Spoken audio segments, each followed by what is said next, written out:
जय हिंद साथियों, नमस्कार। एक बार फिर आप सभी का स्वागत करता हूं और आज के इस क्लास पर इंडिया जीके 2025 के टॉप 20 क्वेश्चनों के बारे में चर्चा यहां पर हम करेंगे। और साथियों, उससे पहले आप सभी जल्दी से वीडियो को लाइक और चैनल को सब्सक्राइब और शेयर कर दीजिएगा, क्योंकि आज की जो क्लास होगी आप सभी साथियों के लिए बहुत ज़्यादा इंपॉर्टेंट रहने वाली है। और साथियों, हम उन्हीं क्वेश्चनों की चर्चा करेंगे जो कि आपके आगामी एग्जाम में क्वेश्चन बन सके। तो साथियों, आज का पहला इंपॉर्टेंट क्वेश्चन आप सभी के लिए रहने वाला है कि अटक से कटक नामक विजय घोष किससे जुड़ा हुआ है। साथियों, अगर आप सभी को पता हो तो आप सभी जल्दी से कमेंट करके इसका आंसर बता सकते हो कि अटक से कटक नामक विजय घोष जो है ये किससे जुड़ा हुआ है। तो साथियों, ऑप्शन नंबर डी मराठा इसका राइट आंसर हो जाएगा। साथियों, मराठा से अटक से कटक नामक विजय घोष जुड़ा हुआ है। और हम बात करें साथियों अटक की, ये लीजिएगा आपका अटक। अटक जो है ना साथियों, ये पाकिस्तान का पंजाब प्रांत का शहर है। किसका शहर है साथियों?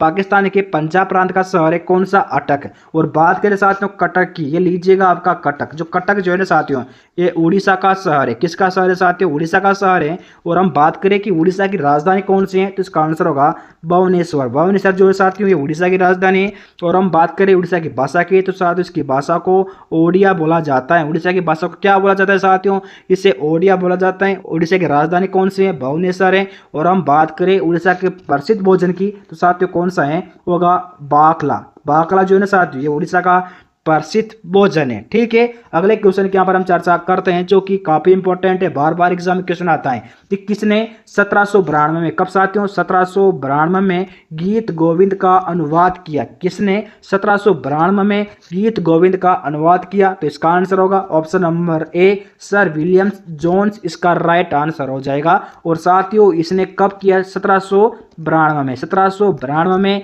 गीत गोविंद का अनुवाद, ठीक है, किस में लिखा था? संस्कृत में लिखा हुआ था, जो कि इन्होंने अंग्रेजी में इसका अनुवाद किया। गीत गोविंद जो है ना साथियों, किसके द्वारा लिखा गया था? 12वीं सदी में जयदेव के द्वारा साथियों गीत गोविंद संस्कृत में लिखा गया था। बात करें इसमें कितने श्लोक हैं, तो साथ इसमें 72 श्लोक है। 72 श्लोक का कौन सा है? गीत गोविंद है। और इसमें कितने अध्याय हैं? साथ इसमें 12 अध्याय हैं। ठीक है, और साथ किस पर आधारित है? राधा व कृष्ण के प्रेम पर आधारित हैं। और हमने क्या चर्चा करी साथ इस क्वेश्चन में कि किसने 1792 में गीत गोविंद का अनुवाद किया? तो किसने किया? सर विलियम जोन्स ने। ठीक है, इन्होंने साथियों 1792 में संस्कृत से अंग्रेजी में इसका अनुवाद किया। गीत गोविंद के लेखक कौन है? जयदेव। में कब लिखा? 12वीं सदी में लिखा। किस में लिखा? संस्कृत में लिखा। गीत गोविंद जो है साथ इसमें 72 श्लोक है, 12 अध्याय और साथ ही राधा व कृष्ण पर प्रेम पर आधारित है। ठीक है, अगले क्वेश्चन के यहाँ पर हम चर्चा करते हैं जो कि बहुत ज्यादा इंपॉर्टेंट क्वेश्चन रहने वाला है। किस पुरस्कार की स्थापना सबसे अंत में की गई थी? जल्दी से कमेंट करके बताओ कि किस पुरस्कार की स्थापना सबसे अंत में की गई। तो साथियों, ऑप्शन नंबर सी इसका राइट आंसर होगा राजीव गांधी खेल रत्न अवार्ड। साथ इसका सही जवाब होगा, जिसके साथ पुरस्कार की स्थापना सबसे अंत में की गई। कब की गई? मान लीजिए क्वेश्चन बन सकता है ना कि राजीव गांधी खेल रत्न की स्थापना कब की? तो साथियों 1991 से 1992 के मध्य। ठीक है साथियों, 1991 से 1992 के मध्य राजीव गांधी खेल रत्न अवार्ड की स्थापना की गई। और साथ इसका नया नाम भी है। क्या नाम है इसका? तो साथ इसका नया नाम है मेजर ध्यान चंद खेल रत्न। साथ इसका नया नाम है। कब से है? तो साथियों 2021 से। ठीक है, हमने चर्चा कर ली कि किस पुरस्कार की स्थापना सबसे अंत में की गई थी। राजीव गांधी खेल रत्न अवार्ड की गई थी 1991 से 1992 के मध्य इसके साथ स्थापना की गई थी। और साथ इसका नया नाम है मेजर ध्यानचंद खेल रत्न। साथ इसका नया नाम है कब से? 2021 से। ठीक है, अगले क्वेश्चन के यहाँ पर हम चर्चा कर लेते हैं कि किस युद्ध में रॉबर्ट क्लाइव युद्ध के बंदी थे। साथियों जल्दी से कमेंट करके बताओ कि किस युद्ध में रॉबर्ट क्लाइव जो थे ये युद्ध के बंदी थे। हम बात करें साथियों रॉबर्ट क्लाइव की कि भारत में कब आया, तो साथियों 1744 में। 1744 साथियों रॉबर्ट क्लाइव जो थे हमारे भारत में आए थे। और एक किस युद्ध में बंदी थे? साथियों ऑप्शन नंबर डी इसका राइट आंसर होगा प्रथम कर्नाटक युद्ध में, जो कि कब हुआ था साथियों? ये हुआ था आपका 1746 से 1748 के मध्य साथियों आपका प्रथम कर्नाटक युद्ध हुआ था। बात हम करें कि तृतीय कर्नाटक युद्ध कब हुआ, क्वेश्चन बन सकता है, कोई भरोसा नहीं है कि तृतीय कर्नाटक युद्ध कब हुआ। तो साथ ये युद्ध हुआ था आपका 1749 से, ठीक है, 1749 से 1754 के मध्य साथियों आपका द्वितीय कर्नाटक युद्ध हुआ था। बात कर ले कि तृतीय कर्नाटक युद्ध कब हुआ था, तो साथ ये हुआ था आपके 1756 से 1763 के मध्य आपका तृतीय कर्नाटक युद्ध हुआ था। ठीक है साथियों, हमने चर्चा कर ली कि रॉबर्ट क्लाइव जो थे 1744 में हमारे भारत में आए थे। और साथियों किस युद्ध में बंदी थे, तो साथियों ऑप्शन नंबर डी था आपका प्रथम कर्नाटक युद्ध में। कब हुआ था? 1746 से 1748 के मध्य हुआ था। द्वितीय युद्ध जो हुआ था साथियों ये हुआ था आपके 1749 से 1754 के मध्य हुआ था आपका तृतीय जो युद्ध हुआ था। 1756 से 1763 के मध्य आपका युद्ध हुआ था।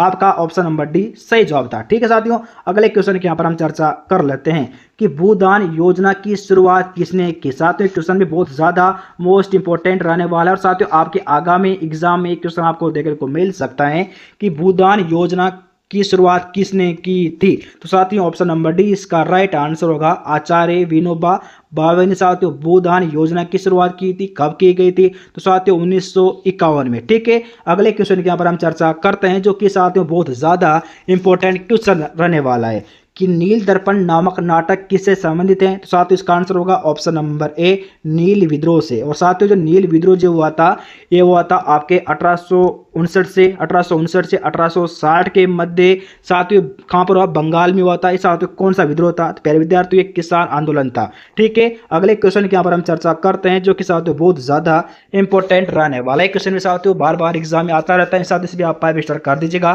क्योंकि आपके आगामी एग्जाम में क्वेश्चन बनने की 100 संभावना है।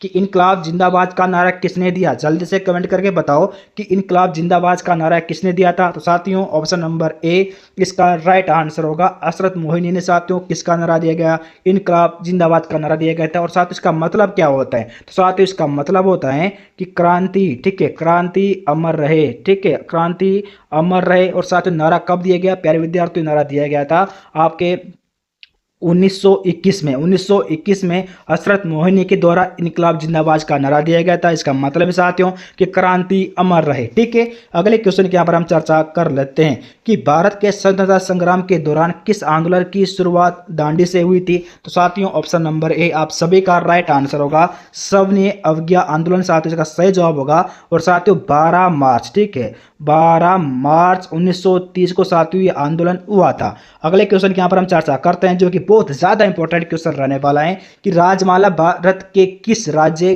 के इतिहास का महत्वपूर्ण स्रोत है। तो साथियों ऑप्शन नंबर सी त्रिपुरा इसका सही जवाब हो जाएगा। अगले क्वेश्चन के यहाँ पर हम चर्चा कर लेते हैं कि निम्नलिखित में से तत्वबोधिनी सभा की स्थापना किसने की? रट लीजिएगा, बहुत ज्यादा इंपॉर्टेंट क्वेश्चन रहने वाला है कि निम्नलिखित में से तत्वबोधिनी सभा की स्थापना किसने की। तो साथियों हम बात करें ऑप्शन नंबर डी इसका राइट आंसर होगा देवेंद्र नाथ टैगोर ने साथियों तत्वबोधिनी सभा की स्थापना की थी। अब कब की गई थी? तो साथियों 6 अक्टूबर, ठीक है, 6 अक्टूबर 1839 को, 6 अक्टूबर 1839 को साथियों देवेंद्र नाथ टैगोर के द्वारा तत्वबोधिनी सभा की स्थापना की गई थी। कहाँ की गई थी साथियों? तो कलकत्ता में। ठीक है, कलकत्ता में साथियों 6 अक्टूबर 1839 को तत्वबोधिनी सभा की स्थापना की गई थी। किसके द्वारा? देवेंद्र नाथ टैगोर के द्वारा।